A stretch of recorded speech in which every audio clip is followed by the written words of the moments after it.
রমজান মাসে অন্যান্য মাসের মতো সহবাস করতে না পারাতে স্ত্রী তার স্বামীর উপরে ক্ষুব্ধ হচ্ছেন।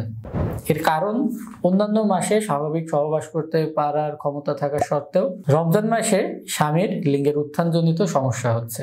এটা কি স্বাভাবিক নাকি অস্বাভাবিক এবং এই সমস্যা থেকে পরিত্রাণের কি উপায়, এই ফেসবুক পোস্টের বিস্তারিত বিষয় নিয়ে আজকের ভিডিও। আমরা যখন আমাদের বছরের বাকি 11টা মাসের সময় অতিবাহিত করি তখন আমাদের যেমন খাদ্যাভ্যাস থাকে, রমজানের সময় এই খাদ্যাভ্যাসের পরিবর্তনের কারণে যেমন শরীরের ভেতরে কিছু পরিবর্তন হয়, যেমন আমাদের এনার্জির কিছু তারতম্য হয়, একইভাবে কিন্তু আমাদের যে শরীরের ভেতরে যৌন রসগুলো রয়েছে, যৌন চাহিদাগুলো রয়েছে, এগুলোর ভেতরেও কিন্তু পরিবর্তন দেখা দেয়।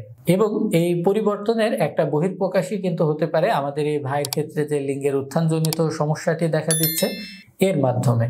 এছাড়াও সহবাসের প্রতি অনীহা আসা বা স্ত্রীদের ক্ষেত্রে যোনিপথ শুকিয়ে থাকা, সহবাসের সময় ব্যথা হওয়া, এই জাতীয় সমস্যাগুলো কিন্তু রমজানের সময় আমরা দেখে থাকি। তো সেক্ষেত্রে আমরা যদি সহবাসের সময় সিলেক্ট করতে ভুল না করি তখন কিন্তু আমাদের এই সমস্যাটা অনেকাংশেই কমে আসবে।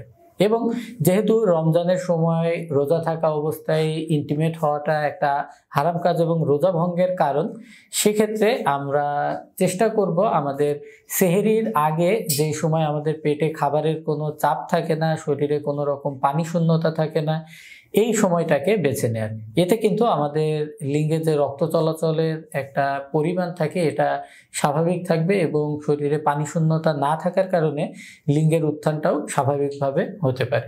এছাড়াও দেখা যায় অনেক সময় রমজানে আমরা কাজের চাপটা বেশি নিই, রাস্তাঘাটে যানজট বা এই জাতীয় সমস্যাতেও আমরা বেশি ফেস করি। তো এই পারিপার্শ্বিক বিষয়গুলোও কিন্তু আমাদের ভেতরে একটা বিরূপ প্রভাব ফেলতে পারে, যার কারণে রমজান মাসে লিঙ্গের উত্থানজনিত সমস্যাটা আমাদের এই ভাই বেশি ফেস করছে, যার কারণে কিন্তু তাদের সংসারের ভেতরে একটা বিরহ এবং কলহ দেখা দিচ্ছে। তো আশা করি যদি এই সময় নির্ধারণের পরেও আপনাদের সমস্যার সমাধান না হয় তাহলে চেষ্টা করবেন একজন নিকটস্থ চিকিৎসকের পরামর্শ নেওয়া। আশা করা যায় এই রমজান মাস এবং আসন্ন ঈদ আপনাদের জন্য একটা খুব বড় খুশির কারণ হবে। আল্লাহ হাফেজ।